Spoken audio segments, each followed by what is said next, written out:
Our feasibility study of cardiotoxicity in patients who are having FOLFOX chemotherapy, it's really a feasibility study. So what it means is that we're trying to see if we can detect non-major heart damages happening during chemotherapy by attaching a Holter monitor during their cycle of chemotherapy.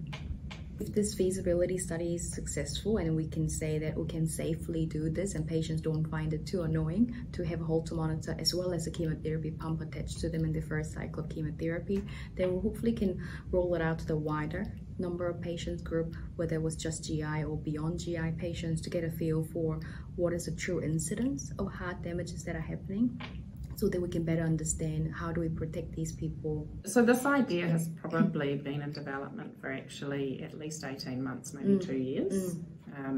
And we were initially approached by Associate Professor Halsby, who's one of the scientists at the University of Auckland, who approached my team at the University Cancer Trials New Zealand, saying she had this great idea for a study, and talked about looking at breakdown products from the 5-fluorouracil chemotherapy, and that she thought she had a novel way of testing that if people had different levels of this FBAL analysis, then they might be at higher risk of having heart damage from the chemotherapy. So from there we spent quite a lot of time getting a team together. So obviously Jane will be leading it from an oncologist perspective at the hospital.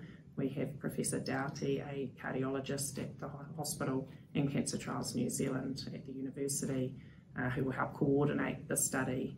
And that takes quite a lot of planning to get the team together, work out what the right step is for answering our question. So as Jane mentioned, what we want to look at first is a feasibility to say, can patients wear like a bum bag full of chemotherapy, also have ECG leads, and do all of this while undergoing their first cycle of chemotherapy. So it's quite a lot of planning that goes into the concept.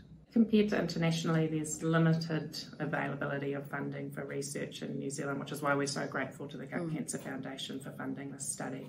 Without research, we really don't make improvements. So it's through research that we continually learn more and strive to have better outcomes for our patients. I think every day in clinic we wish we could do better.